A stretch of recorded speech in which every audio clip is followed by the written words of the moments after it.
de Néstor. Ahí sonó el timbre. Perfecto. Todo suyo, profe.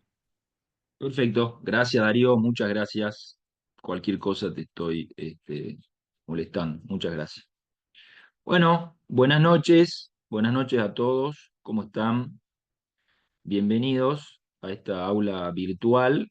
Damos por comenzada la clase, la primera clase, ya hemos hecho la clase de presentación, pero la primera clase teórica de esta cátedra de Derecho Privado 1, parte general. Eh, Antes de entrar en el desarrollo, digamos, de la clase en sí misma, voy a evacuar algunas consultas que ya están haciendo y que seguramente ustedes tendrán. Le voy a dedicar brevemente a hacer algunas aclaraciones y después comenzamos con la clase y en todo caso al final también, porque si no nos va a llevar mucho tiempo el tema de las dudas, ¿no? Lo podemos dejar para el final. Pero hay algunas cuestiones muy puntuales que sí las quiero ya dejar aclaradas desde el comienzo. En primer lugar, quiero comentarles que va a estar trabajando, digamos, en el equipo de cátedra junto conmigo la doctora Cristina Marcó. Ella va a estar a cargo de dos comisiones. La doctora Cristina Marcó es defensora civil, defensora oficial, ¿no? Del Ministerio Público de la Defensa hace ya muchísimos años. Ella, inclusive en ciertos momentos, ha estado actuando como jueza habilitada en distintas instancias. Es profesora universitaria también hace muchísimos años, así que de la cátedra de Derecho Privado, además. Así que va a ser, digamos, un orgullo y un lujo trabajar con ella. Así que, bueno, los alumnos que las tengan en la comisión sepan disfrutarla y aprovechar sus conocimientos, ¿sí? Con ella iremos de a poco ir ajustando muchas cosas que tienen que ver con la dinámica de trabajo en el aula. Sepan entender que esto recién comienza, fue muy precipitada la manera en que tuvimos que asumir la cátedra, algo les comenté yo en la clase de presentación. Así que en ese sentido hay ciertas cuestiones que ya están definidas. Nosotros hemos subido en el aula virtual el programa, ustedes ya tienen el programa con todo el desarrollo de las unidades. eh, este, Son 14 unidades, ¿sí? De esas 14 unidades, como yo les comenté en la clase de presentación, uno podría hacer una especie de analogía con lo que es un discurso, ¿no? En el sentido de introducción, núcleo y desenlace, en el sentido de que las dos primeras unidades son nociones introductorias fundamentales del derecho privado y que además muchas de ellas tienen repercusión sobre todo el ordenamiento jurídico, ¿no? Las cuestiones de las fuentes y de la interpretación de la ley son cuestiones muy trascendentales que van más allá, digamos, del derecho civil. Luego viene todo el desarrollo en un 80%, digamos, de la unidad 3 hasta la unidad 13 de lo que tiene que ver con los tres elementos de la relación jurídica, sujeto, objeto y causa, ¿no? Con sus este, infinitos matices y cuestiones que tienen cada uno de estos elementos. Y finalmente una especie de desenlace que es la cuestión de la ineficacia y la inexistencia y la extinción, perdón, de la relación jurídica, digamos. Eso está en la unidad, ¿no? En el desarrollo de las 14 unidades. Después tienen las condiciones de regularidad y de promoción, que yo también se las había leído en la clase de presentación.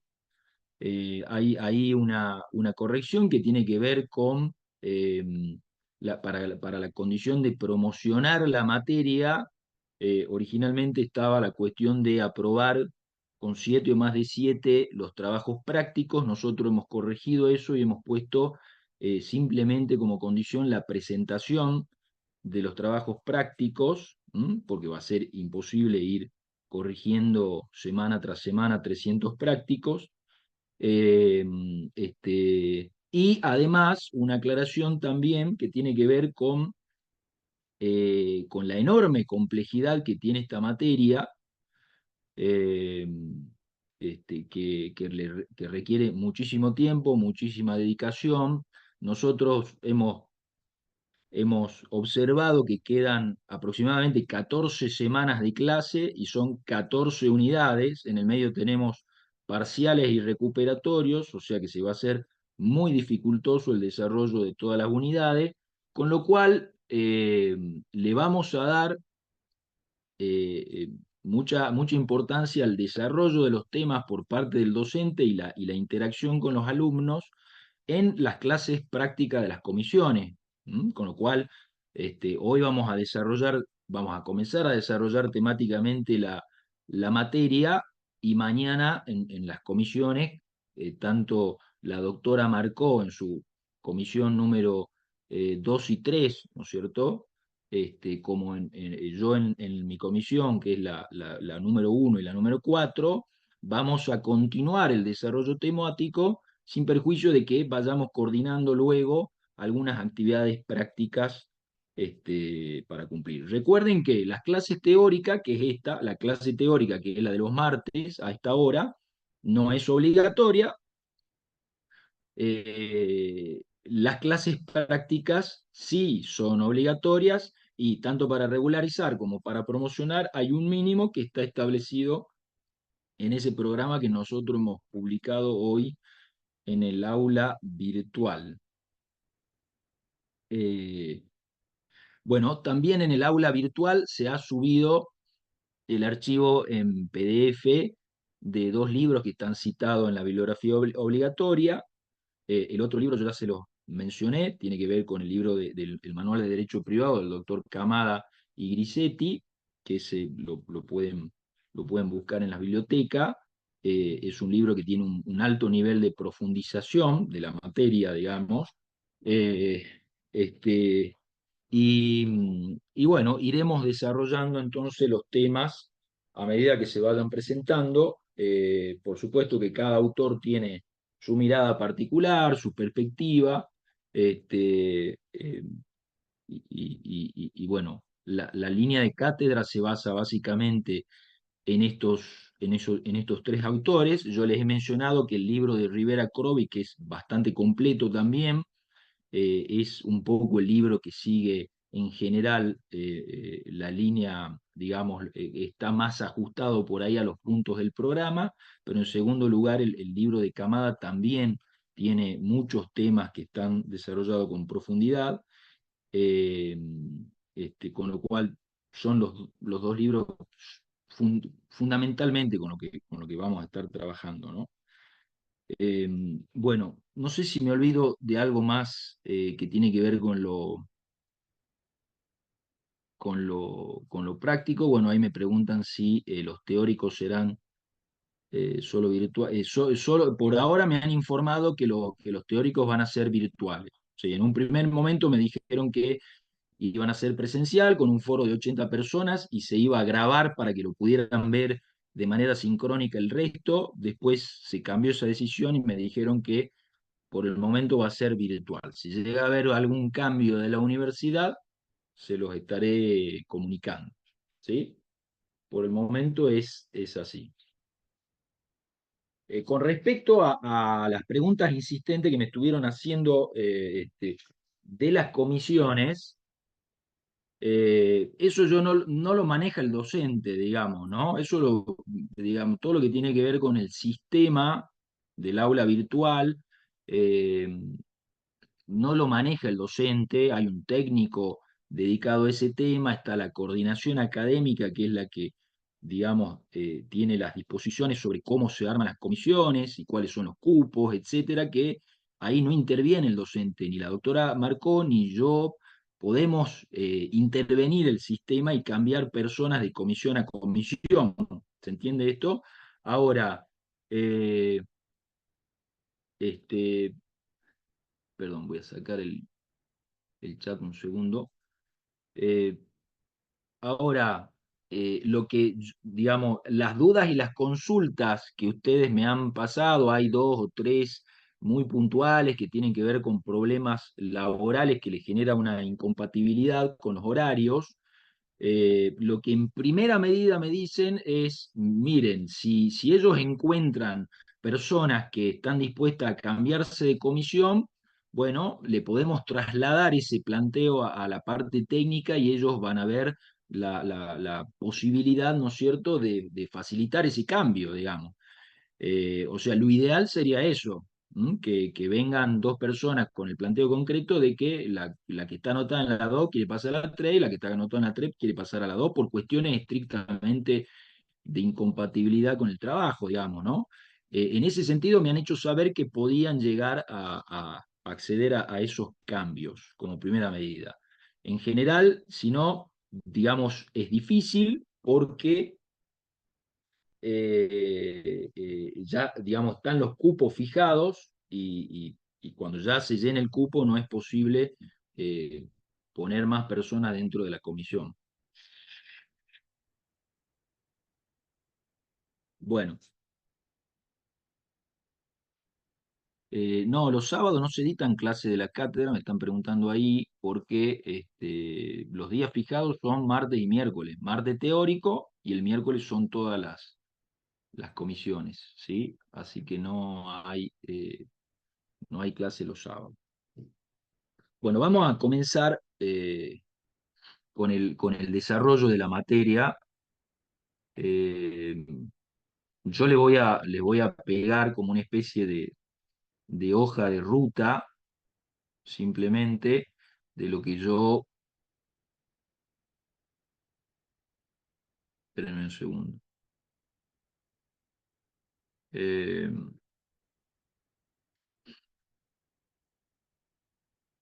una especie de hoja de ruta del itinerario que voy a seguir en esta clase teórica, ¿sí?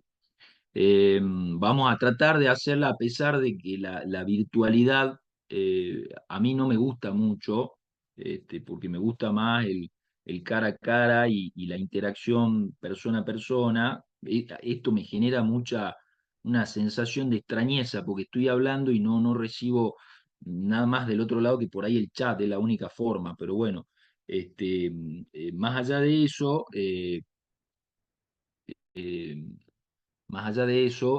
vamos a tratar de hacerlo fluido en el sentido de que ustedes van haciendo preguntas y yo de tanto en tanto me voy a detener a mirar el chat. No siempre, digamos, porque si no se va a hacer muy trabado el tema, pero en general vamos a tratar de darle la interacción, la mayor interacción posible, ¿sí? El libro de Camada no está en PDF. ¿M? Ya le voy a tener más información después dónde lo pueden conseguir, pero está seguro en la biblioteca del Colegio de Abogados, seguro en la biblioteca mm, bueno, de la UCSE, no sé qué tipo de acceso tienen ellos ahí. eh, eh, Habría que ver en la librería profesional si está. Ya le voy a preguntar yo al doctor qué posibilidades hay de difundir eso, pero no lo tenemos en PDF ese libro. Bueno, arrancamos. Como yo le dije, como yo les dije en su momento, el derecho privado es una materia, es una asignatura sumamente importante. El derecho privado en general, el derecho privado, digamos, en sus distintas ramas, ¿no? En sus distintas especialidades, que ustedes la van a ir viendo a lo largo de la carrera, ¿no? En los tiempos en que yo estudiaba, esto se llamaba Derecho Civil, parte general, y estaba en primer año. Después venía Derecho de las Obligaciones, que era Civil 2. Después Derechos de Contratos, que era Civil 3. Después de Reales, que era Civil 4. Después estaba Familias y Sucesiones, y era un poco la manera en que se seguían, ¿no es cierto?, siguiendo la estructura del Código Civil de Vélez Sarsfield, que estuvo vigente cuando yo estudiaba la carrera de abogacía, ¿no? estuvo vigente desde el año 1871, el 1 de enero de 1871, de que entró en vigencia, hasta el año 2015, 30 de julio del 2015, porque el 1 de agosto del 2015 entró en vigencia el nuevo Código Civil y Comercial de la Nación, que es lo que ustedes van a estudiar principalmente.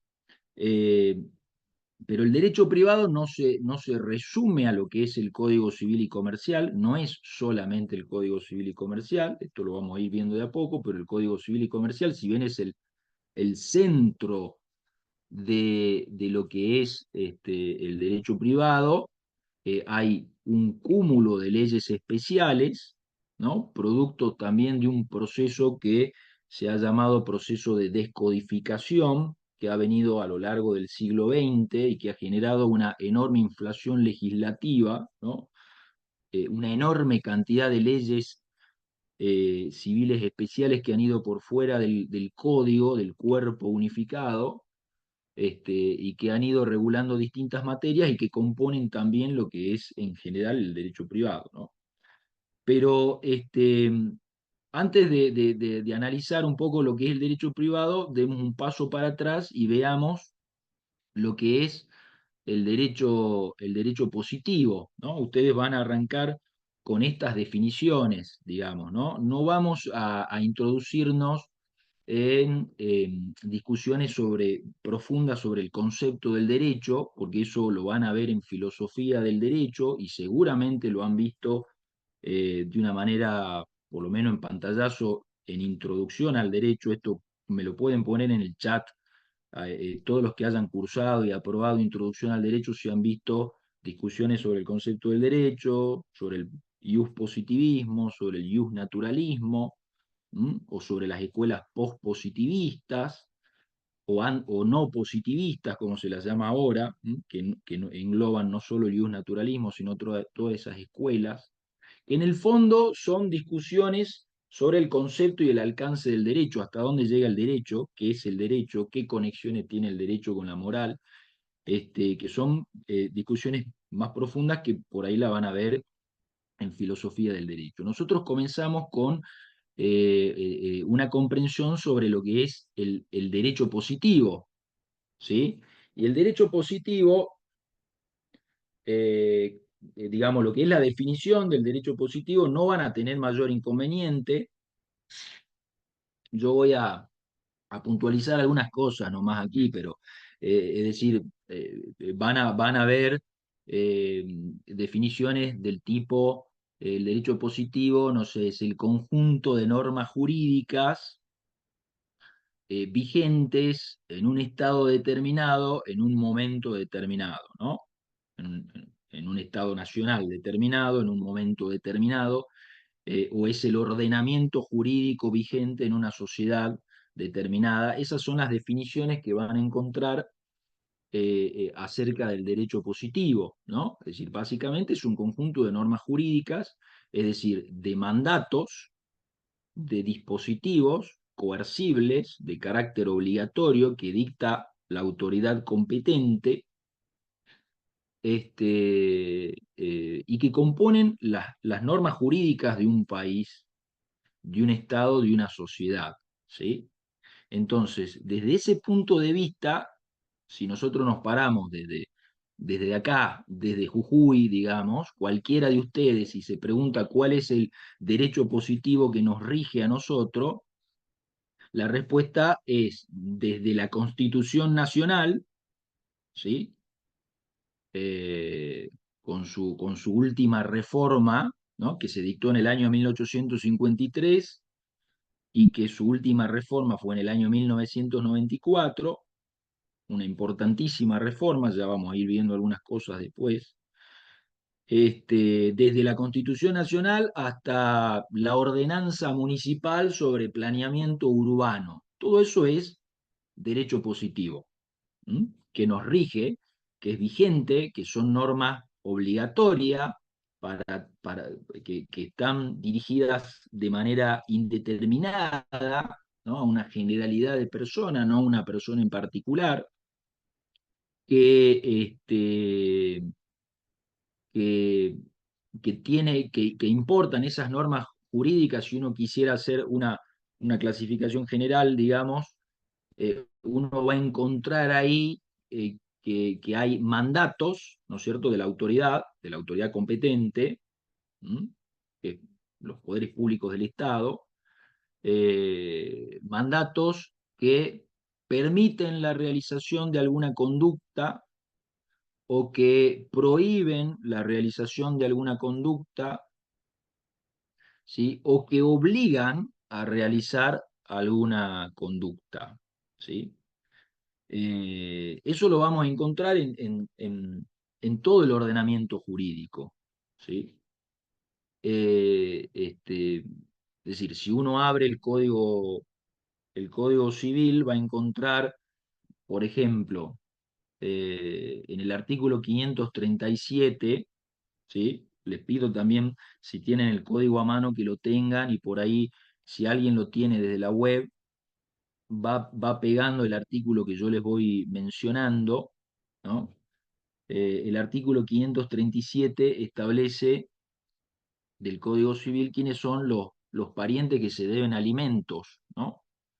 Quiénes son los parientes que están obligados a prestar alimentos, digamos. Entonces, este tipo de norma jurídica que está vigente en nuestro país es un tipo de norma jurídica que obliga a la realización de una conducta, digamos, ¿no? Y que por lo tanto, en la medida en que hay una obligación para una persona determinada, también hay un derecho de parte de otra persona, digamos, ¿no? Este es un tipo de norma que implica imponer una obligación, ¿cierto? Después van a encontrar normas jurídicas que implican una prohibición, ¿no? Por ejemplo, eh, una persona, eh, este, una madre, esto es muy común, les digo, ¿no? Aunque suene muy extraño, pero una madre decide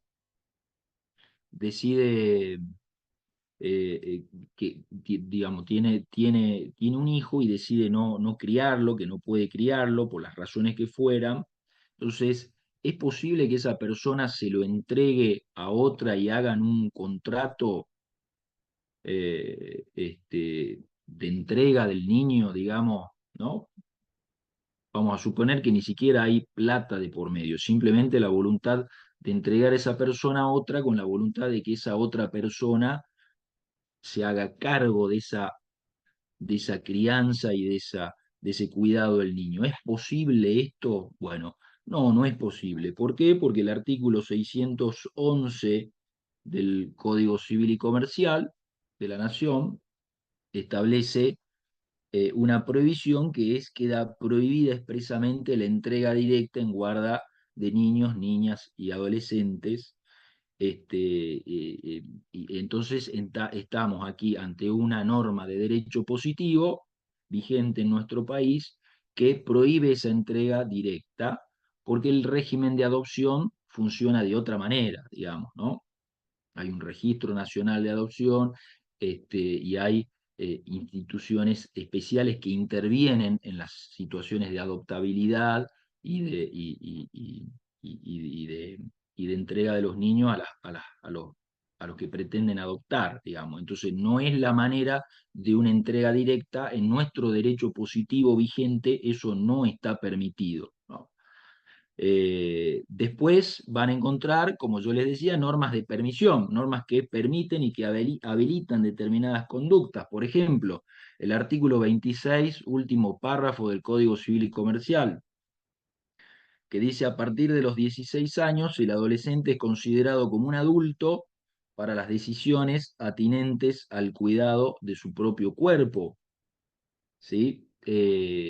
Esto es una especie de reglamentación, podría decirse, de lo que se llama, vamos a ver después en un par de unidades más adelante, la autonomía progresiva de los niños y niñas y adolescentes, en donde a medida que van madurando, ¿sí? Y van creciendo en edad, pueden ir tomando determinadas decisiones en relación a su propia persona. Una de ellas la marca mediante una regla clara, el código, que es este artículo 26, que es derecho vigente, que es derecho positivo en nuestra sociedad. ¿Sí? ¿Se dan cuenta entonces qué es derecho positivo? Es todo el ordenamiento jurídico de nuestro país que está vigente, que ha sido dictada por una autoridad competente, que puede ser el poder constituyente, como la Constitución Nacional,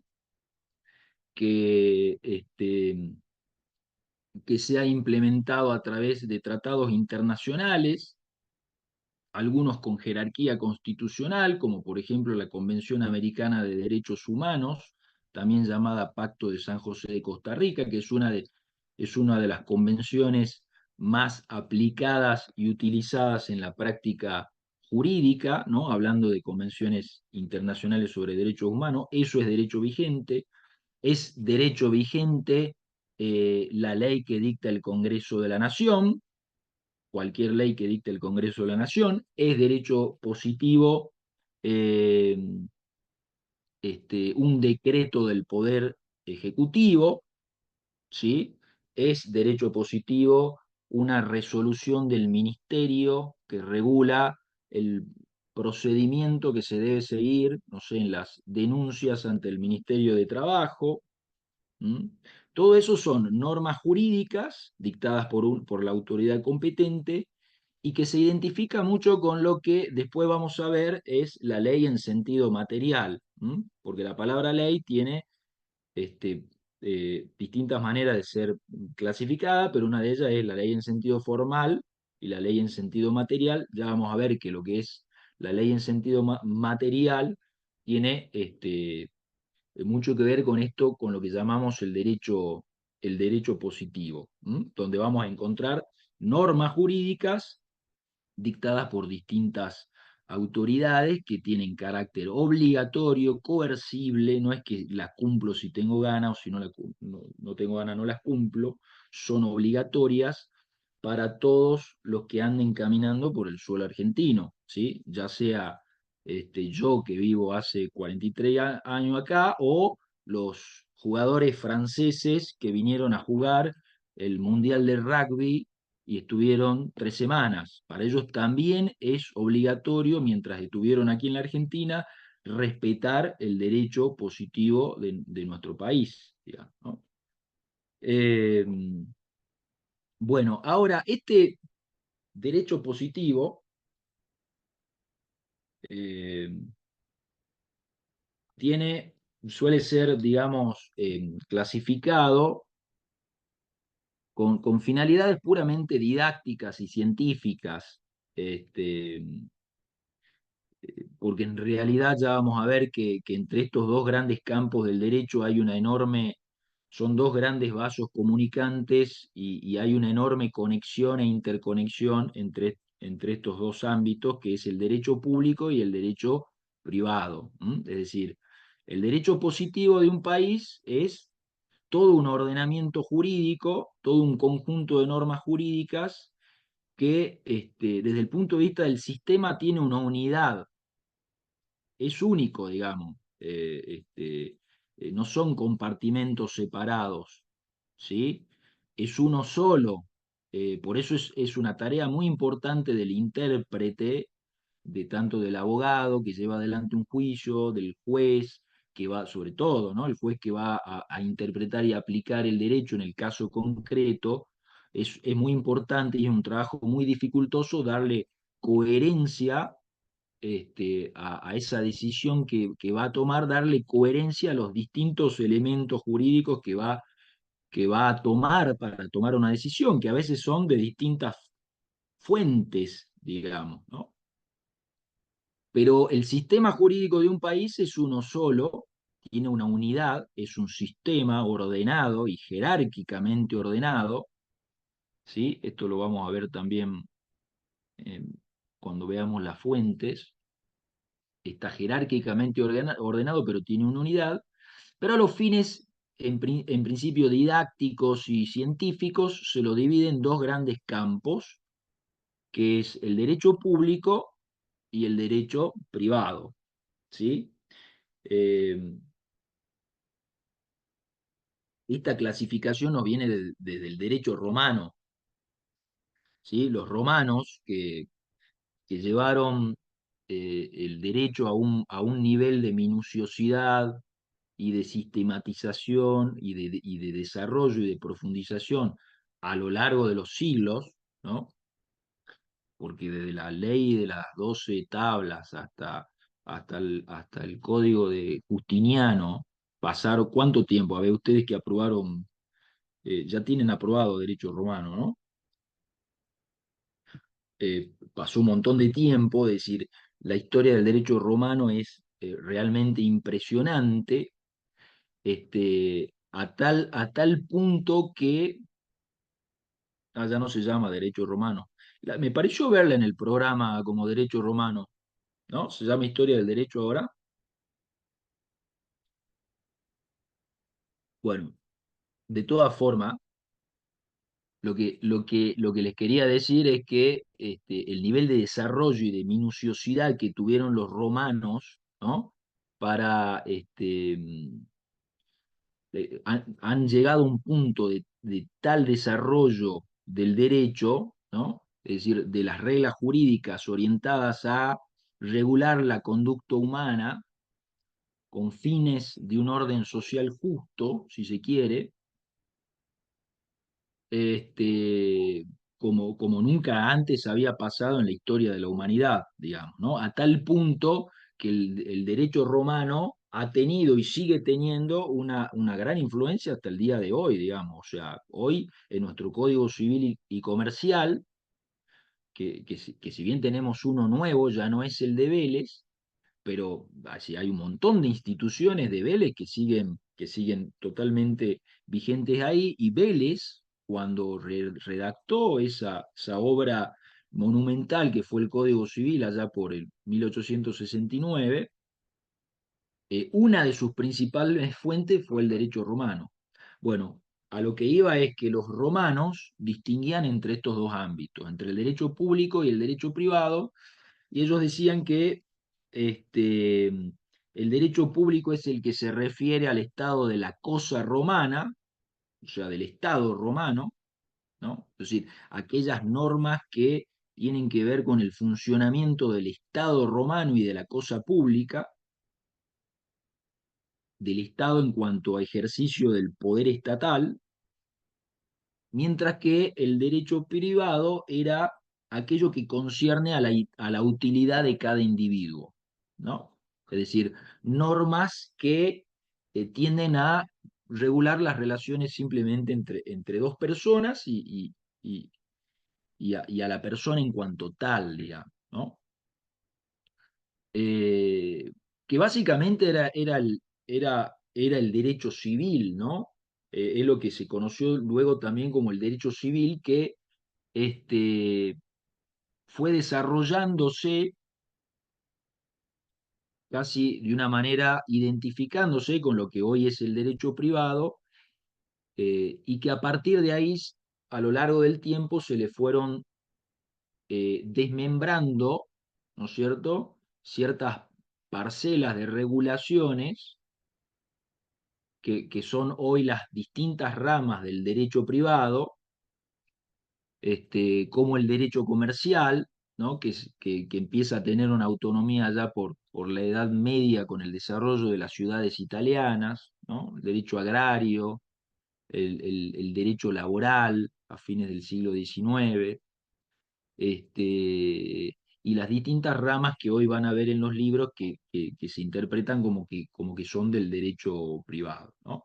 Van a encontrar por ahí en las bibliografías algunas interpretaciones dispares. Por ejemplo, algunos autores van a considerar que el derecho laboral o el derecho del trabajo en realidad no es un derecho privado, es un derecho público porque hay una fuerte intervención del Estado. eh, los criterios que utiliza la doctrina para diferenciar el derecho público del derecho privado están todos discutidos, digamos, ¿no? Uno de los que más se utiliza en la actualidad es el de entender que el derecho público implica eh, relaciones de subordinación, porque una de las partes que interviene es el Estado en el ejercicio de su poder público, de su imperium, ¿no? Entonces es derecho público el derecho constitucional, porque básicamente lo que hace es establecer los poderes constituidos, el ejercicio del poder del Estado, hasta dónde puede llegar, hasta dónde puede entrometerse también en el desarrollo del individuo, cuáles son sus atribuciones individuales, ¿no? El derecho internacional público que implica las relaciones entre los estados, el derecho financiero que regula las cuestiones de los recursos del Estado. Son todas normas jurídicas que en principio tienen que ver con normas del funcionamiento del Estado o en donde importan relaciones en donde una de las partes está en una posición de ejercicio del poder público, y por eso se habla de relaciones de subordinación, ¿no? Mientras que en el derecho privado se darían más bien relaciones de coordinación entre individuos, digamos, ¿no? Pero estas son categorías que, en fin, cada una tiene sus observaciones y sus cuestionamientos que lo verán ustedes bueno, en la bibliografía. Pero lo cierto es que entre el derecho público y el derecho privado hay una interconexión permanente, ¿no? En los fundamentos del anteproyecto que se preparó, de lo que luego fue, eh, el Código Civil y Comercial de la Nación. Ustedes saben que el código, que termina entrando en vigencia en agosto del 2015,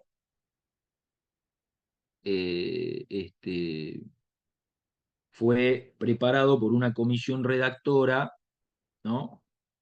Designada por el Poder Ejecutivo Nacional allá por el año 2011, y que la integraron Ricardo Lorenzetti, por entonces presidente de la Corte Suprema,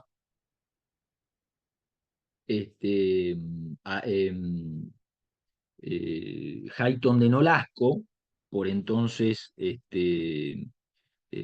ministra de la Corte Suprema, Elena Hayton de Nolasco, y finalmente por una de las juristas más brillantes, a mi modo de ver, según mis gustos personales, digamos, de la historia del derecho contemporánea, que es Aida Kemelmayer de Carlucci, que fue jueza de la Corte Suprema de Mendoza, estuvo muy cerca de integrar la Corte Suprema de la Nación. Ellos tres fueron la comisión redactora que preparó un proyecto de ley, digamos, ¿no?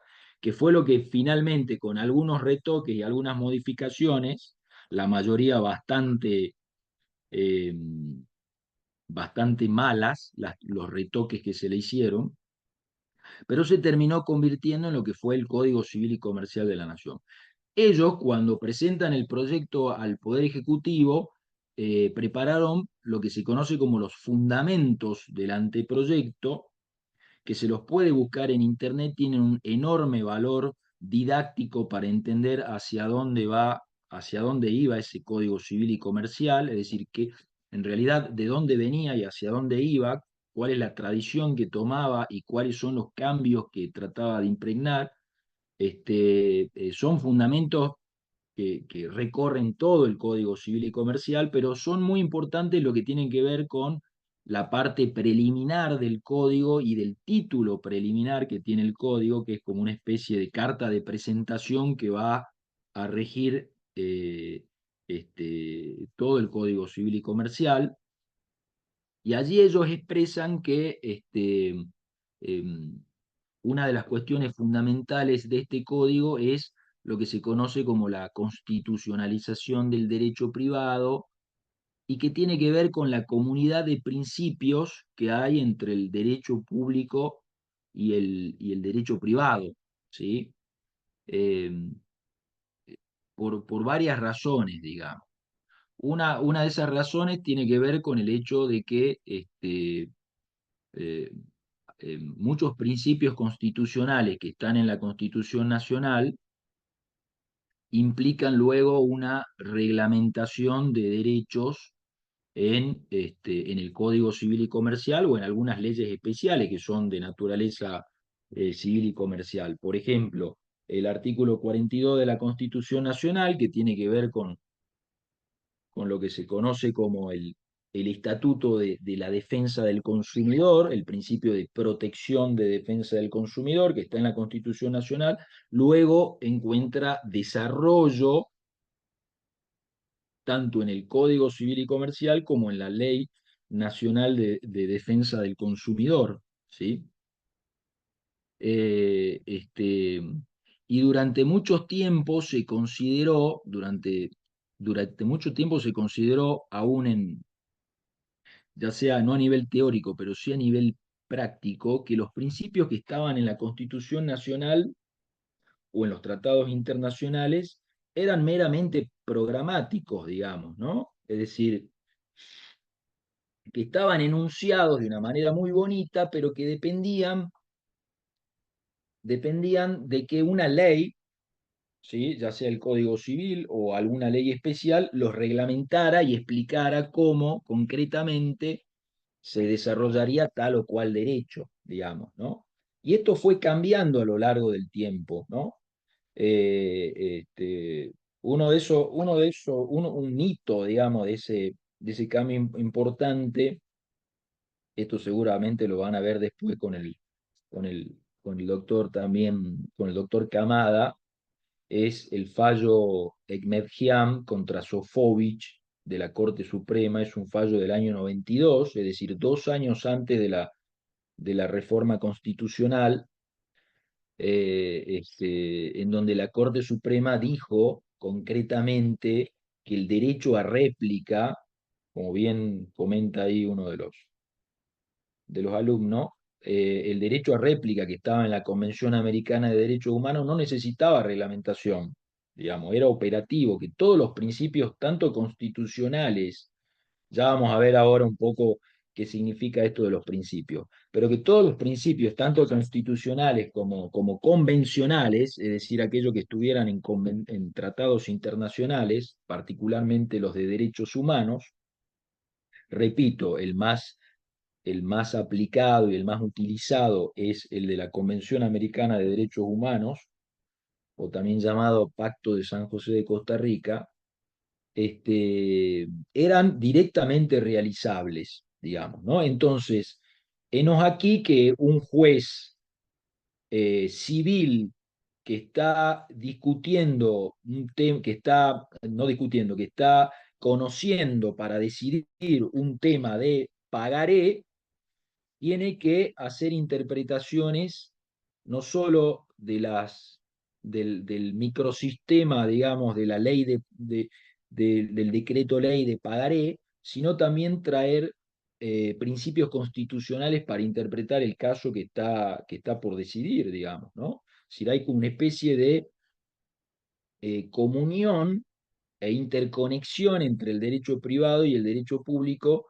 que ningún operador puede soslayar, digamos, ¿no?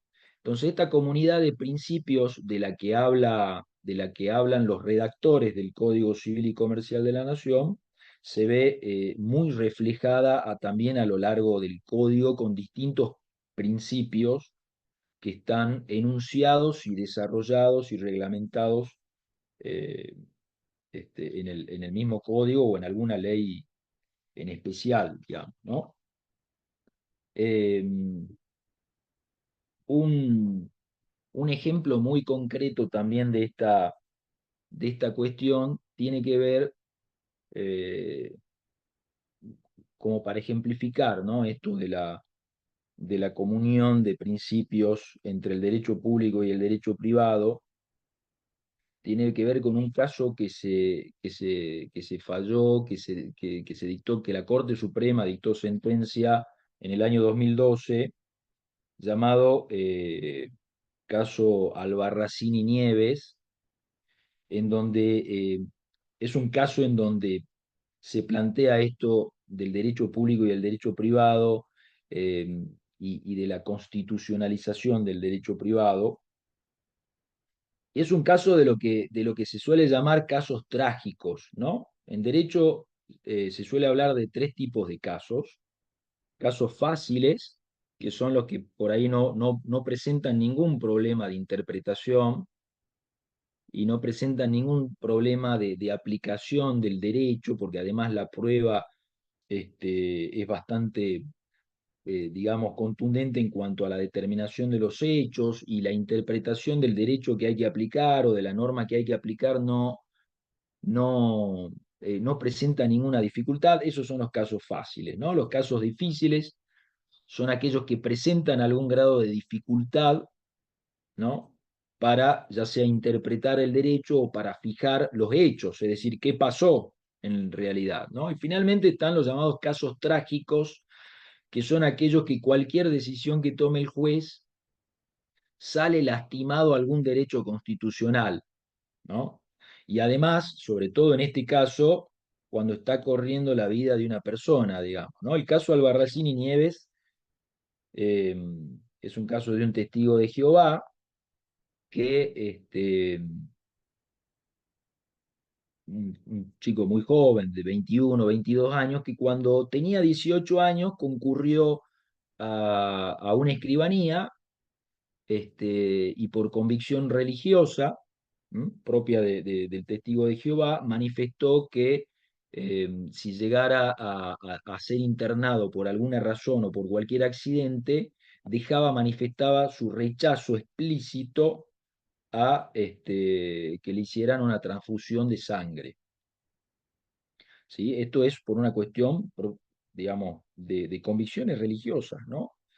Eh, bueno, finalmente, unos años después, cuando él tenía 21 22 años, sucedió esa tragedia, es decir, él, en un intento de robo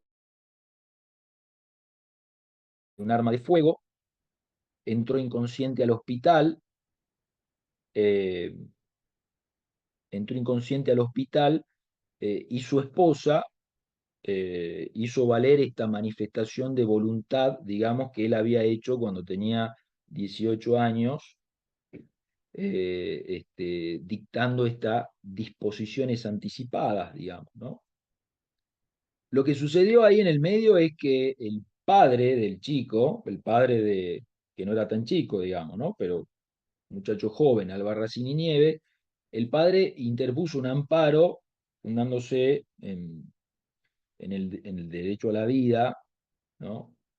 Y en algunas otras cuestiones, pidiendo que se dispusiera como medida cautelar una orden para los médicos para que realizaran la transfusión de sangre, porque sin esa transfusión de sangre tenía enormes probabilidades de riesgo de vida, ¿no?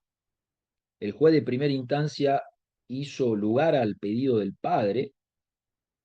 Esto después fue en apelación, la Cámara de Apelaciones revocó esa medida y llegó a la Corte Suprema de la Nación. Todo esto en un par de días, digamos, ¿no? Lo que suele durar meses o años en un proceso judicial, acá duró días porque en el medio estaba en riesgo la vida de esa persona. Es decir, había una...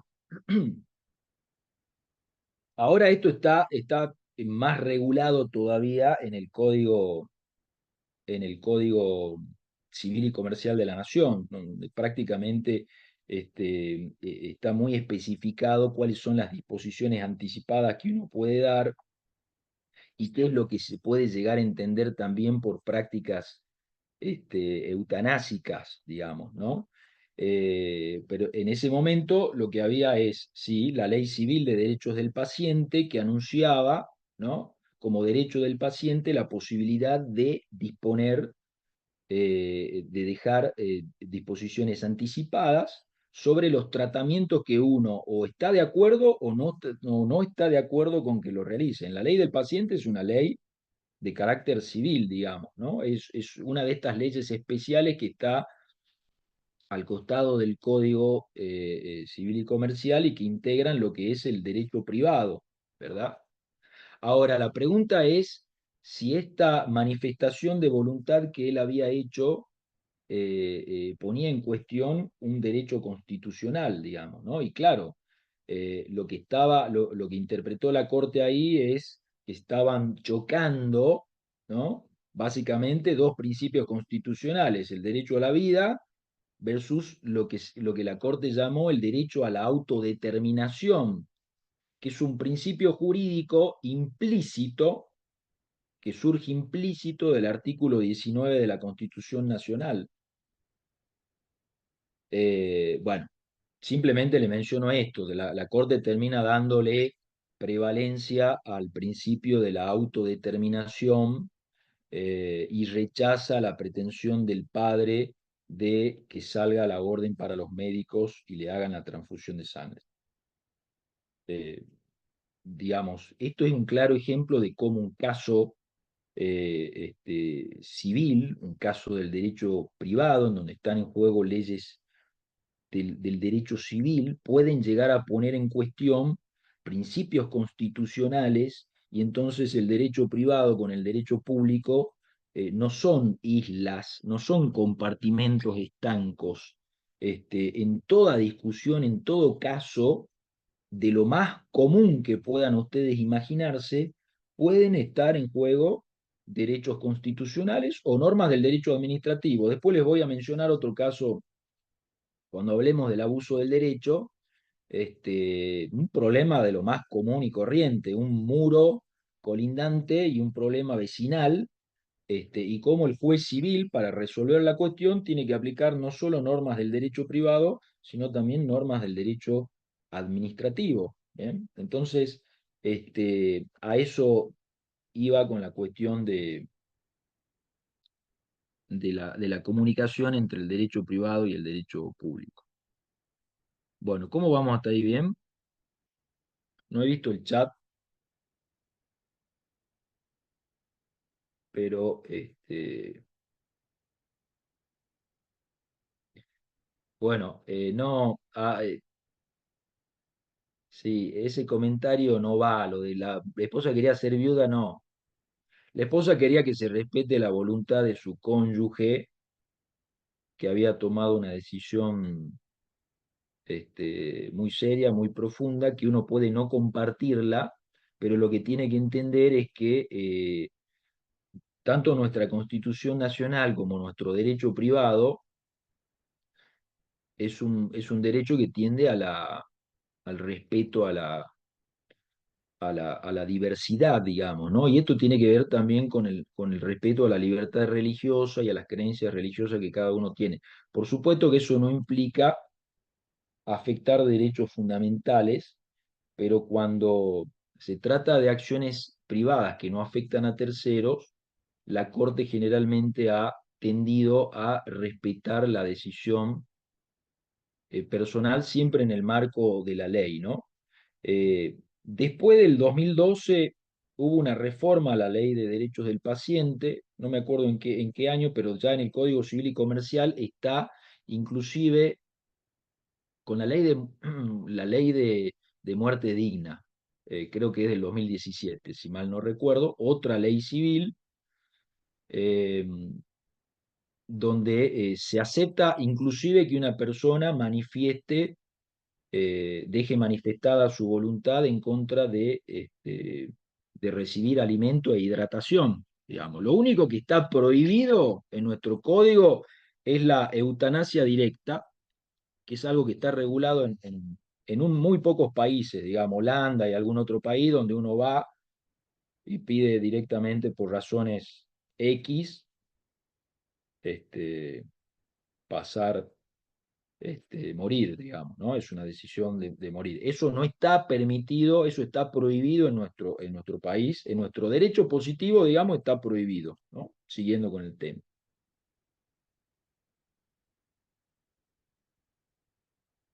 Eh, bueno, ahí respondí lo de la práctica de la eutanasia y, bueno, seguimos, digamos. Entonces, el tronco central del derecho privado, el tronco central del derecho privado es el derecho civil. El derecho civil es el cimiento común de todo el derecho. Eh, Como he dicho, a lo largo del tiempo, a lo largo de la historia, se le han ido desprendiendo ciertas ramas del derecho privado, ¿no? Eh, eh, pero sigue siendo el derecho civil, ¿no? Que hoy está unificado con el derecho comercial en el Código Civil y Comercial, sigue siendo ese cimiento común de todo el derecho privado y en donde se regulan instituciones básicas y fundamentales de todo el derecho privado y algunas que inclusive tienen impacto en todo el ordenamiento jurídico, digamos, ¿no? Entonces, ustedes van a encontrar instituciones sobre la persona, sobre la teoría general de los actos jurídicos, sobre la familia, sobre el patrimonio y sobre las sucesiones, ¿no? Es decir, yo les acabo de nombrar 5 instituciones básicas sobre las cuales regula el código, el derecho civil, ¿m? Que no se resume al Código Civil y Comercial, pero centralmente está en el Código Civil y Comercial. Después tenemos muchas leyes especiales, como por ejemplo esta que acabamos de nombrar, la Ley de Derechos del Paciente, que tiene que ver con una ley claramente de carácter civil, digamos. Pero entonces, regula sobre la persona, ¿no? Es decir, sobre la persona humana, sobre la persona jurídica, sobre la capacidad jurídica de la persona, la capacidad de derecho, la capacidad de ejercicio, qué cosas se pueden hacer, qué cosas no se pueden hacer, todo lo relacionado con la institución de la persona, que esto claramente impacta no solo digamos, en el derecho civil, en el derecho privado, en todo el ordenamiento jurídico, digamos. Tiene que ver entonces con normas fundamentales de la convivencia en la sociedad, ¿no? Lo mismo con relación a la teoría general de los actos jurídicos, ¿no? Donde vamos a ver qué es un hecho jurídico, qué es un acto voluntario, cuáles son los actos lícitos, los actos ilícitos, sobre el tema de la familia, como he dicho, ¿no? Desde el matrimonio hasta las uniones convivenciales, la responsabilidad parental. Bien, estas 5 instituciones, el patrimonio, que lo vamos a encontrar prácticamente en 3 libros del Código Civil y Comercial, es decir, los derechos personales o las obligaciones, el libro sobre los derechos reales, después hay otro libro sobre disposiciones comunes a ambas, ¿no? Hay una ley especial sobre los derechos intelectuales, que es la otra categoría de derechos patrimoniales. Bien, esto como para que tengan en cuenta lo que son las instituciones básicas del derecho civil, ¿no? Yo mencionaría estas 5 grandes, más que instituciones, son conjuntos, ¿no? De instituciones, conjuntos de disposiciones, son nociones fundamentales sobre el derecho civil que la vamos a ver en la parte general, ¿no? Como ustedes saben, yo se lo he mencionado por ahí en la parte de la presentación, nuestro Código Civil y Comercial comienza con un título preliminar donde vamos a encontrar normas, la comisión redactora lo llama núcleos de significación, ¿no? Aplicables a todo el derecho civil y comercial, ¿no? Donde están las fuentes del derecho, la interpretación del derecho, la obligación de que toda resolución judicial debe ser razonablemente fundada, normas sobre el ejercicio de los derechos. Todo esto está en el título preliminar y echa luz a todo el Código Civil y Comercial. ¿Mm? Después viene el libro primero, que es la parte general, donde básicamente vamos a encontrar toda una serie de regulaciones sobre la persona y sobre la teoría de los actos jurídicos, digamos, ¿no? Y que es fundamentalmente eh, eh, lo que vamos a ver a lo largo de esta materia, ¿no?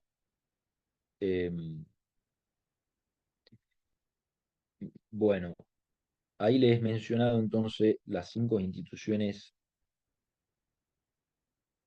básicas sobre el derecho civil. A ver, en las 5 instituciones básicas, ¿dónde, les pregunto, dónde entraría la cuestión de los contratos? En estas 5 que yo acabo de mencionar.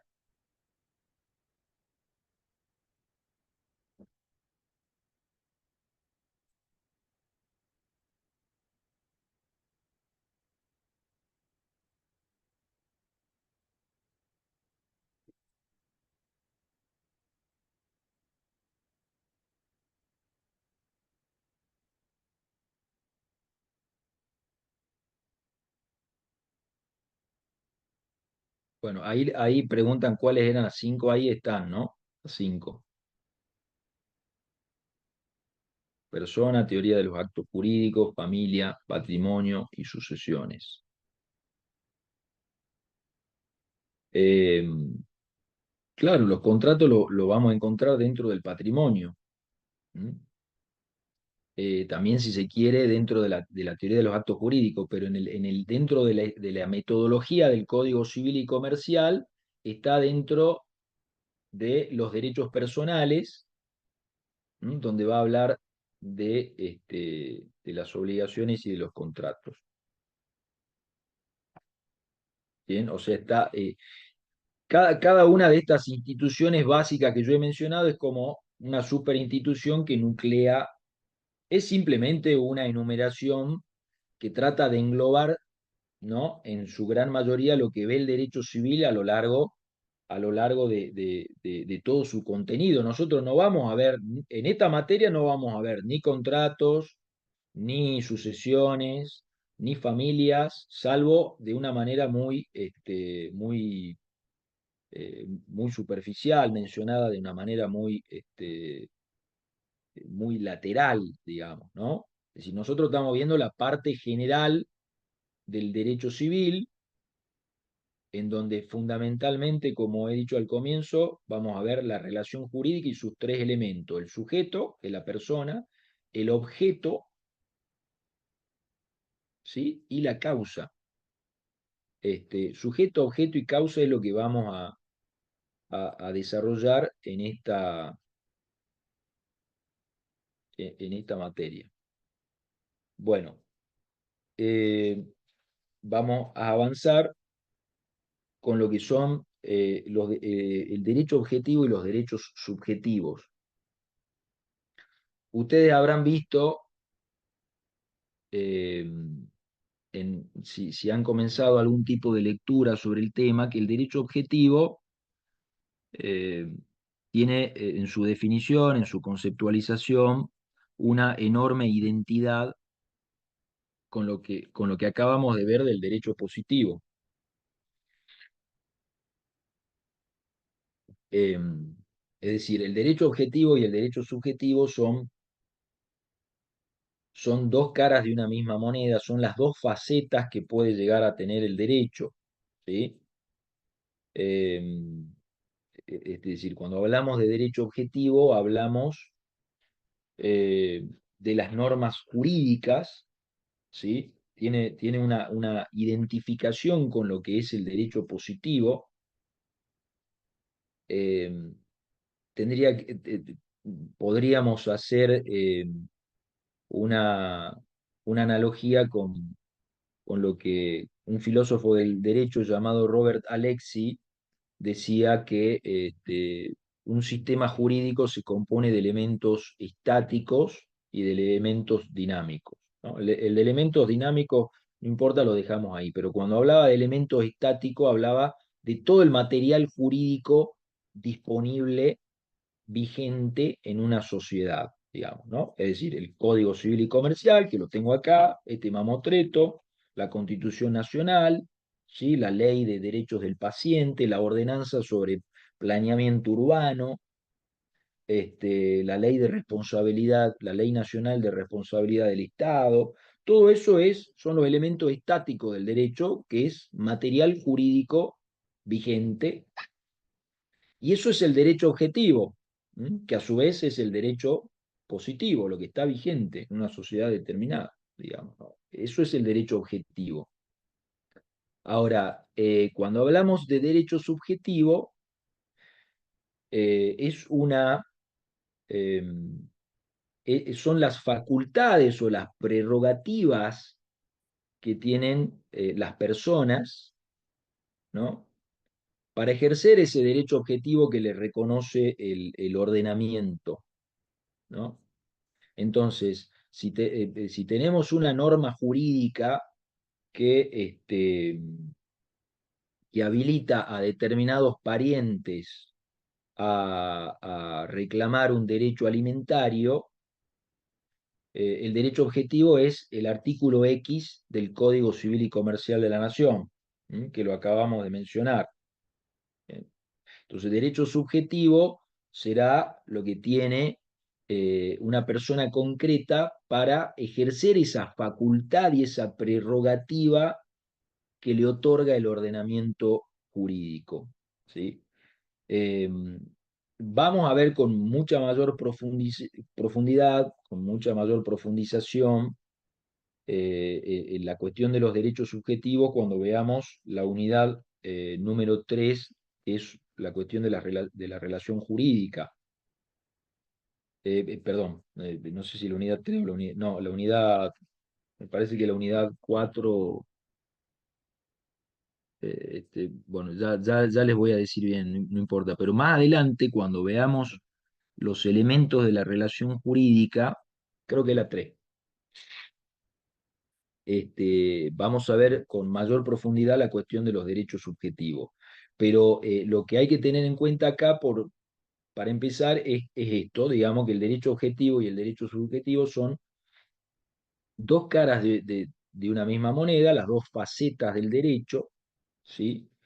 Y el derecho subjetivo tiene que ver con las facultades o las prerrogativas que cada persona tiene en función de esos mandatos obligatorios que otorga este, el ordenamiento jurídico y que además, en la medida en que existen determinadas facultades o prerrogativas otorgadas a un individuo, también como contrapartida, como veremos también más adelante, existen determinadas obligaciones de otra persona. Entonces, si fulano de tal tiene la facultad o prerrogativa de reclamar determinado derecho alimentario, como contrapartida hay una persona obligada a, a, a corresponder con esa obligación, digamos, ¿no? Eh, y vamos a ver que los derechos subjetivos se pueden clasificar en dos categorías. Algunos autores mencionan tres, pero podemos decir en dos categorías, de las cuales una, siguiendo una doctrina de la Corte Suprema de Justicia de la Nación, se subdivide en otras dos. ¿Sí? No, la clasificación de los derechos patrimoniales o extrapatrimoniales es lo que vamos, es una de las posibles clasificaciones, ¿no? Pero cuando hablamos de categorías, hablamos de derechos individuales y derechos de incidencia colectiva, que es una clasificación que tiene que ver sobre, digamos, en relación al objeto sobre el cual recaen estos derechos subjetivos, ¿sí? Es decir, los derechos subjetivos individuales son aquellos que recaen sobre bienes jurídicos individuales, ¿sí? Es decir, el bien jurídico sobre el cual se va a producir la reclamación o la facultad o la prerrogativa es de carácter individual, ¿sí? Le corresponde a su titular, que en este caso, en el ejemplo que venimos mencionando, es la persona que tiene el derecho a reclamar una cuota alimentaria, digamos. ¿Sí? Es un derecho de carácter claramente individual. Ahora, los derechos de incidencia colectiva, que son la otra categoría de derechos, se subdividen a su vez en dos categorías, que son los derechos de incidencia colectiva que tienen por objeto bienes colectivos que no pertenecen a nadie, como el medio ambiente, por ejemplo, y derechos de incidencia colectiva que tienen por objeto bienes o intereses individuales homogéneos. ¿Qué significa esto? Lo vamos a llevar a un ejemplo con un caso concreto, que además es un caso en donde la Corte Suprema hizo una especie de doctrina sobre el tema, y es un caso a partir del cual, es un fallo del año 2009 de la Corte, a partir del cual se empezó a hablar de estas tres grandes categorías de derecho. Antes se hablaba solamente de dos, de los derechos individuales y de los derechos de incidencia colectiva en la medida en que afectaran bienes colectivos. Pero la Corte ahí agregó un tercero, que es los derechos de incidencia colectiva que afectan una pluralidad de bienes individuales, digamos. Eh, el caso Jalabi es de un abogado que interpuso una acción de amparo, eh, reclamando la inconstitucionalidad de una ley que, la tengo anotada por acá, porque la verdad que no soy bueno para los números. Sí, es la ley 25.873 y de su decreto reglamentario. ¿Qué es lo que hacía la ley, básicamente? Eh, Habilitaba a agentes del Estado, llámese la CIDE, ahora que está muy de moda el tema de la CIDE, la Secretaría de Inteligencia del Estado, a interferir en llamadas telefónicas, en comunicaciones telefónicas y en conexiones de Internet de manera absolutamente indiscriminada, sin determinar en qué casos lo podía hacer, este, sin orden judicial, digamos. No, era una habilitación casi, este, eh, sin límites, ¿no? Para agentes del Estado. Entonces, lo que planteó en ese caso Jalabi, era que esa interferencia del Estado era inconstitucional, básicamente por dos razones. Primero porque violaba el derecho a la privacidad de su persona. Y en ese sentido, no en el segundo argumento que da Jalabi, porque el segundo argumento que da Jalabi es que afecta su confidencialidad como abogado, porque él se desempeña como abogado, pero en el sentido de la afectación a la privacidad es un derecho que afectaba potencialmente a cualquier persona que agarrara el teléfono y la llamara a su mamá para pedirle cualquier cosa, digamos, ¿no? O sea, se trataba de un hecho, ¿no? Una ley que habilitaba a agentes del Estado a interferir indiscriminadamente en las llamadas telefónicas, que potencialmente afectaba a los 40 millones de argentinos, digamos, ¿sí? Ahora, esa incidencia, esa afectación que podía producirse, se producía individualmente en la privacidad de cada una de las personas. Es decir, el bien que estaba afectando, que era la privacidad de cada una de las personas, era un bien individual, ¿sí? Ahí nace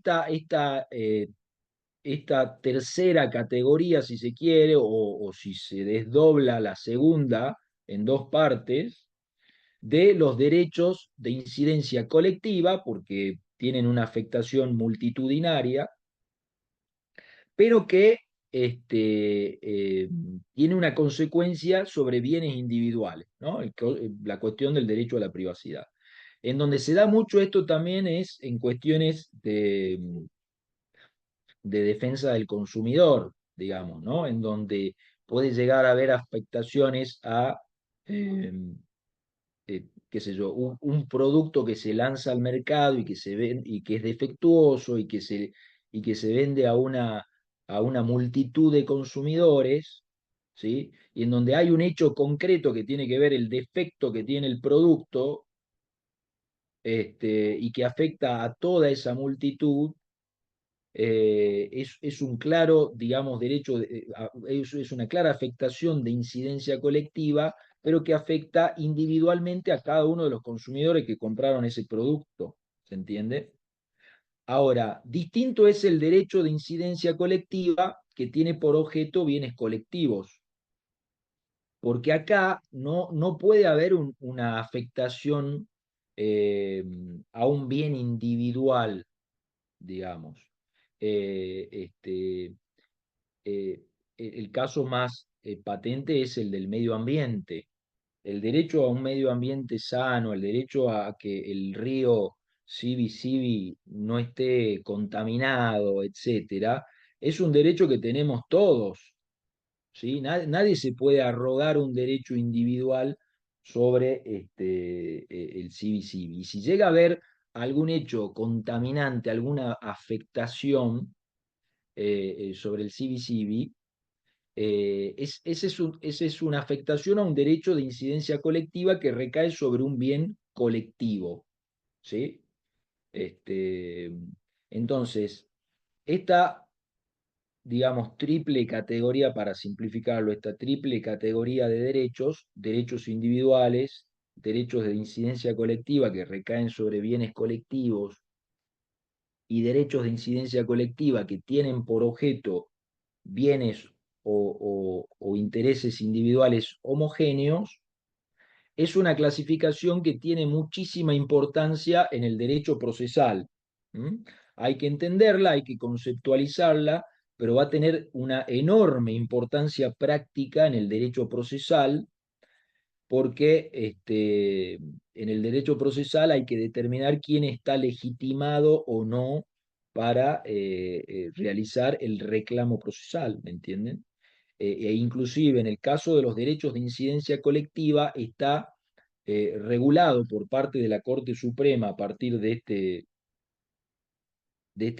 fallo Halabi. Después se sacó también una acordada reglamentando lo que se llamó procesos colectivos o acciones de clase, este, eh, pero eso ya lo van a ver en lo que es derecho procesal, digamos. Por lo pronto acá tengan en cuenta estas tres categorías de derecho que además están mencionadas en el Código Civil. Estaban mencionadas las tres categorías en el anteproyecto que presentó la comisión redactora y luego fue cortada, digamos, en parte cuando ingresó al Congreso de la Nación. No, digamos, el anteproyecto que presentó la comisión redactora pasó al Poder Ejecutivo Nacional, y ahí hubo un recorte donde le cortaron esta tercera categoría, pero está mencionada de manera genérica. El artículo 14, si alguien está ahí con el código, por favor que lo pegue, enuncia los derechos individuales y los derechos de incidencia colectiva. En este código se reconocen y aparecen enunciados ahí. A, derechos individuales; B, derechos de incidencia colectiva. La versión original del código decía derechos de incidencia colectiva y decía derechos de incidencia colectiva que afectan a intereses individuales homogéneos. Bueno, ese tercer inciso, digamos, lo sacaron del proyecto del Poder Ejecutivo, pero así todo, eh, con esta doble, digamos, enumeración que hace ahí el Código Civil en el artículo 14, es posible subdividir o hacer esta distinción que, les repito, tiene una enorme importancia práctica en el derecho procesal, para saber quién puede demandar y quién no puede demandar, quién tiene legitimación para hacerlo y quién no, eh, este, que es la cuestión de estas dos o estas tres categorías de derecho. Bien, bueno, ahí me lo pegaron, sí, artículo 14. Perfecto. Bueno, vamos al último punto, eh, que tiene que ver con los principios generales del derecho en el Código Civil y Comercial de la Nación. Eh, y voy a comenzar mencionando, para poder graficar cuál es la importancia que tienen los principios generales del derecho,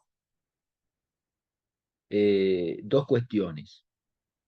Una, cómo estaba regulado en Vélez Sarsfield, y en segundo lugar, un hecho que tiene que ver con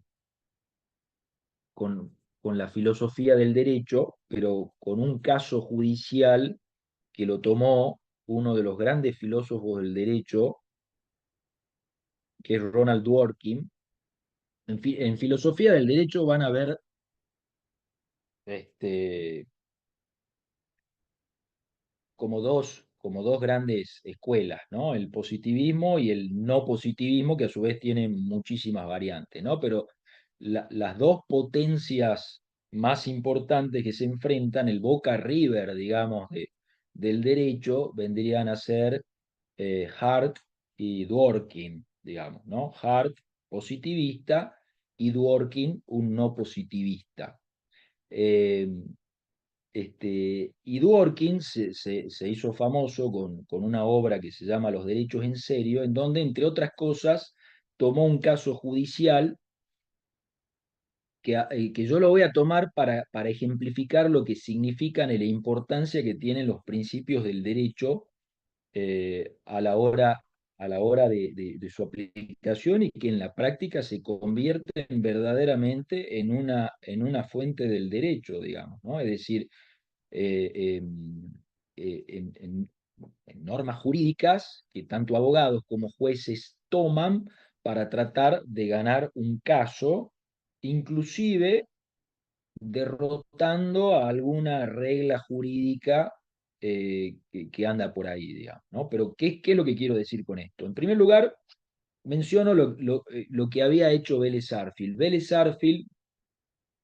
cuando prepara el Código Civil vigente que entra en vigencia allá por el 1871, código que repito, y en ese artículo, el artículo 16, estuvo vigente hasta el año 2015, tomaba los principios generales del derecho como una fuente supletoria del derecho. ¿Qué significa esto? Que, que lo que decía, no lo voy a citar textual, digamos, ¿no? No lo estoy leyendo, pero lo que decía era que cuando el juez tenía que resolver una cuestión civil que no podía ser resuelta con las normas del código, porque estaba ante una situación de laguna, es decir, no había norma que regulara la situación que él tenía que resolver, tenía que apelar, y enumeraba dos cuestiones. Una, la analogía, es decir, buscar normas que regularan casos semejantes para aplicar la misma solución que esas normas preveían para ese caso semejante. Esto es el recurso a la analogía, que se lo sigue usando en derecho civil. Y supletoriamente, si aún así no fuere posible, porque no había normas que regularan casos semejantes, iba a recurrir a los principios generales del derecho. ¿Sí? ¿Y qué son los principios generales del derecho? Van a haber distintas definiciones, ¿sí? Van a ver que se los define como ideas rectoras del ordenamiento, como pensamientos directores de la regulación, como mandatos de optimización, es decir, como normas que ordenan que se realice algo en la mayor medida de lo posible. ¿Qué significa esto? El principio de la libertad de expresión.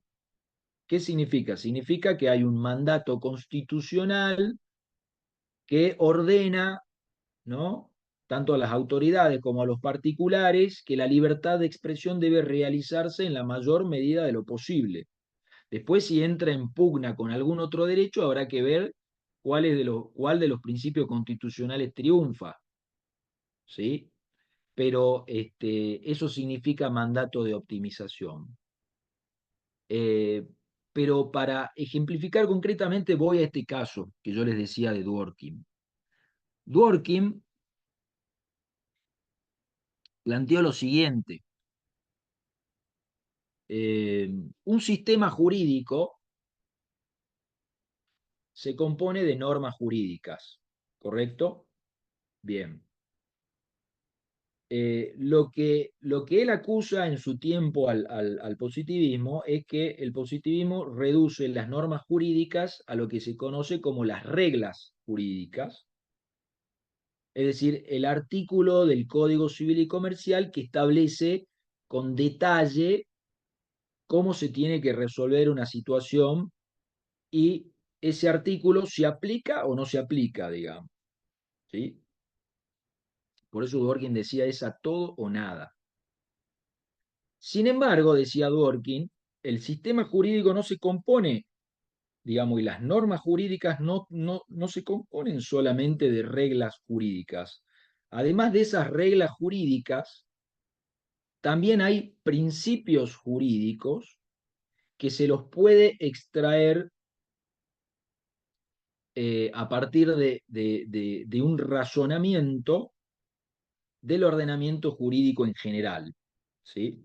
Y tomaba como ejemplo el caso, un conocido caso llamado Riggs contra Palmer, que el caso era el siguiente. Eh, Elmer Palmer era un abuelo que hace un testamento y lo deja como heredero, le deja una parte a sus dos hijas y una parte no menos importante a su nieto, por una cuestión fundamentalmente patriarcal, digamos, ¿no? Porque Palmer quería dejarle su finca a su nieto que iba a ser el portador del apellido. Sus hijas ya no llevaban su apellido, pero eso es un dato de color. La cuestión es que le deja gran parte de la herencia a su nieto, y en algún momento parece que hay una situación familiar ahí que lo hace dudar al nieto de si el abuelo no va a cambiar el testamento, y no se le ocurre mejor idea que matarlo. Lo mata al abuelo. ¿Para qué? Para asegurarse que ese testamento que ya había firmado no sea cambiado, y para heredarlo, básicamente, para heredarlo al abuelo. Entonces, ¿cuál es el problema jurídico con el que se enfrentan los jueces? Por supuesto, el nieto es condenado, se descubre el delito, es condenado, el derecho penal actúa, el derecho penal actúa, el tipo es condenado, pero el problema queda en el fuero civil. ¿Por qué? Porque en ese momento no estaba previsto, el derecho civil no preveía, el derecho civil de las sucesiones no preveía que una persona sea indigna de heredar por haber asesinado a la persona que la estaba beneficiando con la herencia. No estaba prevista esa regla. Es decir, uno va al Código Civil, por ejemplo, de hoy, ¿no es cierto? Y vas a encontrar, eh, a ver si lo tengo apuntado por acá. Vas a encontrar, por ejemplo, en el artículo 2281, que regula en materia de sucesiones, las causales de indignidad, ¿sí? Son indignos de suceder, y hace una larga enumeración, entre los cuales está el que haya cometido un delito contra la persona este, a la que estaría heredando. Bien, esa regla, esto es lo que Dworkin llama regla. Un sistema jurídico se compone de reglas donde está detallada cuál es la situación fáctica y cuál es la consecuencia jurídica que eso tiene. Eso es una regla claramente detallada. Esa regla no está, no existe. Entonces, eh, ¿cuál es el dilema? ¿Qué se hace frente a esa laguna? Entonces se generan dos posiciones que de hecho se dieron en el fallo de Risk contra Palmer. Hubo una minoría que dijo, nada, no hay una regla, el muchacho tiene que heredar, estará preso, pero hereda. ¿Por qué? Porque no hay una regla en el derecho civil que diga que esa persona no puede heredar, no está prevista la indignidad. Al poco tiempo de este caso, el Congreso reguló la indignidad y generó un revuelo impresionante, pero lo que había que resolver era el caso de Rick contra Palmer. Y al momento en que sucedieron los hechos, no había una ley civil que estableciera a través de una regla que esa persona no podía heredar. Entonces, ¿qué hizo el voto de la mayoría? El voto de la mayoría dijo, es cierto, no hay una regla, pero hay un principio jurídico que se puede extraer, ¿sí? Que se puede inferir o se puede deducir, según cómo se lo mire, de todo el ordenamiento jurídico y que marca que es un mandato general, es una idea directriz que marca que nadie puede beneficiarse de su propio crimen, que nadie puede enriquecerse a partir de su propio fraude, que nadie puede, y hay una enumeración de lo que vendría a ser un principio del derecho privado, digamos, ¿no? Que nadie puede beneficiarse económicamente a partir de un hecho ilícito que él mismo ha cometido. ¿Bien? Entonces esto se erige como un principio jurídico que no estaba explícitamente enumerado, porque después van a ver que en la bibliografía van a encontrar que hay, hoy, al día de hoy, esta discusión no digo que ha perdido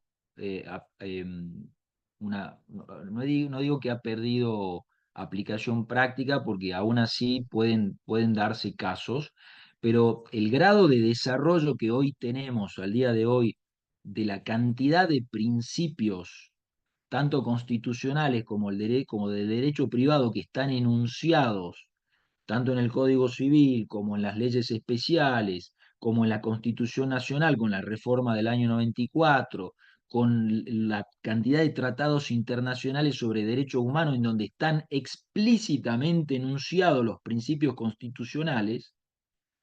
este, Hoy, digamos, por ahí esta discusión se torna mm, un poco menos relevante, si se quiere, digamos. Por ahí algún otro positivista que me escuche me va a criticar, pero no es lo mismo la situación del contexto que le estoy hablando, ¿no? Pero lo que les quiero decir es que a partir de aquí, Dworkin sentó esta teoría donde dice el sistema jurídico no tiene solamente reglas, sino también principios jurídicos. Y estos principios jurídicos, ¿de dónde emanan? Bueno, cada escuela tiene su respuesta. Bien, el ius naturalismo, ustedes habrán visto en Introducción al Derecho que tiene toda una teoría. El ius positivismo sostiene que estos principios se extraen de manera explícita o implícita del ordenamiento jurídico. Y lo importante es entender que estos principios jurídicos que están enunciados ahora en nuestro Código Civil y Comercial, están enunciados en el artículo 2 cuando habla de los factores de interpretación de la ley, pero además en los fundamentos del anteproyecto, que yo les digo que tienen un enorme valor didáctico para entender cómo funciona nuestro código, se enuncia que nuestro nuevo código, a diferencia de Vélez, donde tenían un carácter supletorio, es decir, primero la regla, y si no hay regla, analogía, y si no hay analogía, recién los principios generales del derecho. a diferencia de ese papel un poco relegado que tenían de fuentes supletorias del derecho, hoy dicen los redactores del anteproyecto del código, que luego se convirtió en código, tienen una función les llaman de integración y de control axiológico. ¿Qué significa esto? Bueno, significa que junto con las reglas que tenemos, a la par hay principios jurídicos que tienen que contribuir a la hora de interpretar una norma jurídica y interpretar el caso concreto que tengo en mis manos, ya sea como abogado o como juez. ¿Sí? Entonces, hay una serie de principios que echan luz sobre la interpretación que uno va haciendo de las normas y de control axiológico porque implica también poner límite a esa interpretación y aplicación que uno pueda estar realizando, digamos, ¿no? Entonces, si hay una interpretación y una aplicación de la letra de la ley que me lleva a consecuencias absolutamente a-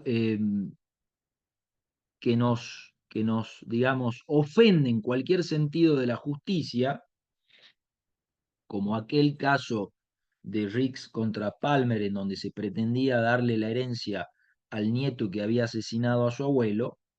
Entonces ahí es donde entran a jugar los principios jurídicos para hacer ese, lo que llama control axiológico, ¿sí? El control de los valores que están en juego, digamos, que en el fondo la respuesta del derecho siempre lleva a preguntas sobre el valor de la justicia, ¿no? Que además está en el preámbulo de nuestra Constitución Nacional, es decir, básicamente el objetivo del derecho es afianzar la justicia. Entonces, por supuesto que después cada uno tiene su visión subjetiva del caso de qué es la justicia y qué es la justicia en el caso concreto. Hay cuestiones donde no nos vamos a poner de acuerdo nunca, pero sí hay cuestiones claramente de claroscuros en donde los principios jurídicos van a cumplir una función importante. Entonces, cumplen una función interpretativa, los principios jurídicos, cumplen una función también de ser fuentes de derechos y obligaciones secundarias, porque, por ejemplo, el principio de buena fe, que es un enorme principio que además está enunciado en el título preliminar del Código Civil y Comercial, tiene mucha relevancia en las cuestiones contractuales, en las cuestiones contractuales, en donde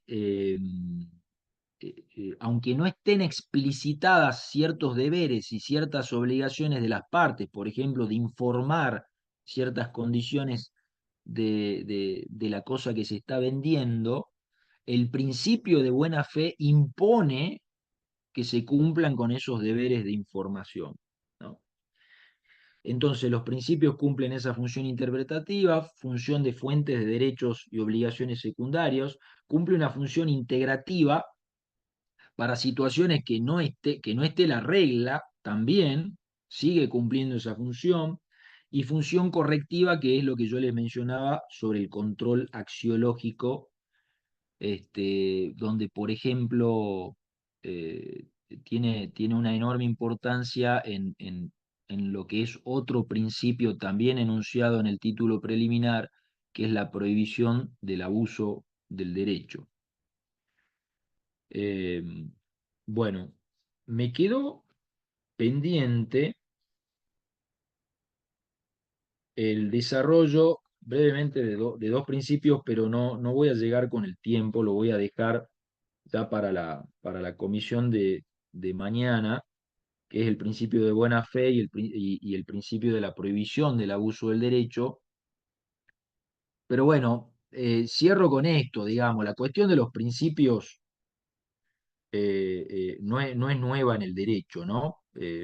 Hoy, como le digo, tenemos principios enunciados tanto en la Constitución Nacional como en el derecho privado, pero fíjense esa definición del derecho, a ver si alguno se acuerda, esa definición del derecho que tenían los romanos, que si mal no recuerdo es de Ulpiano,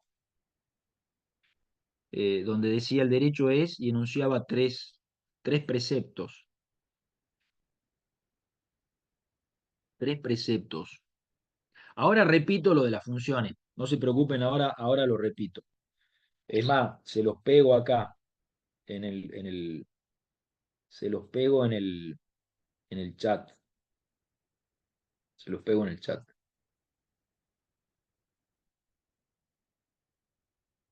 ¿Se acuerdan de esa definición que tenían los romanos? Ahí está.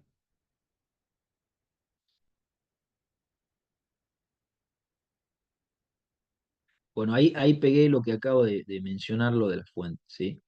Vivir honestamente, no dañar a otro y dar a cada uno lo suyo. Esos son tres principios, claramente. O sea, son mandatos muy generales que, por supuesto, eh, después habrá que ver cómo los ha desarrollado la doctrina y la jurisprudencia en el caso concreto, ¿no? La Corte Suprema de la Nación se ha cansado de extraer principios constitucionales implícitos de nuestra Constitución Nacional. Por ejemplo, el principio de no dañar a otro, que tiene enormes consecuencias prácticas, ¿sí? No es solamente, bueno, sí, no, es obvio que no hay que dañar a otro, no, no. Hay todo un desarrollo del contenido de este principio, entre los cuales está el derecho a una reparación plena, ¿sí? Es decir, el principio es no dañar a otro. Ahora, ¿hubo daño? Listo. Derivación de este principio, que la Corte Suprema, en un extraordinario fallo del año 80 y pico, el caso Colama, creo que era, o Calama, Colama es el apellido. El fallo Colama es el primer fallo de la Corte Suprema en donde interpreta que el artículo 19 de la Constitución Nacional, que viene de 1853, fíjense, o sea, más de 100 años después, la Corte interpreta que ese artículo de la Constitución Nacional implícitamente tiene el principio constitucional de no dañar a otro.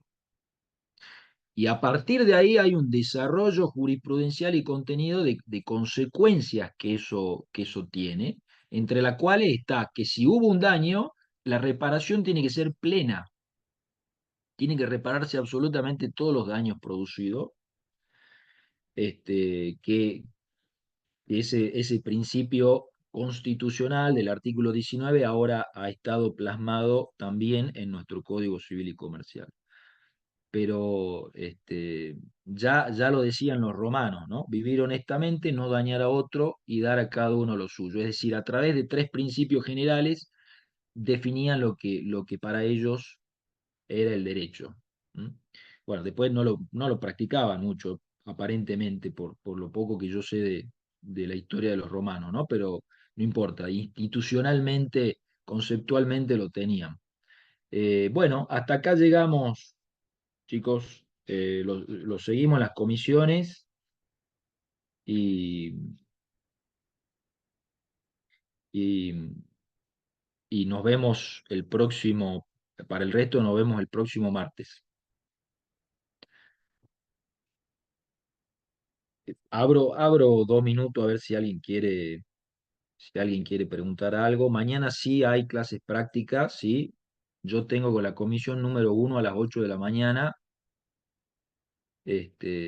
allá en la universidad, presencial. Después están las dos comisiones que tiene la doctora Marcó. Y finalmente la comisión 4 que tengo yo a las 7 de la tarde, también ahí. Sí, no conozco yo el lugar, pero ahí me dijeron, ahí en el gimnasio.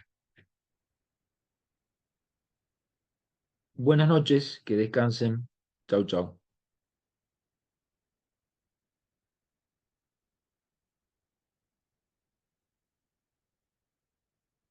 Sí, apenas me pasen el enlace de la clase, lo subo, lo subo. Nos vemos, hasta luego.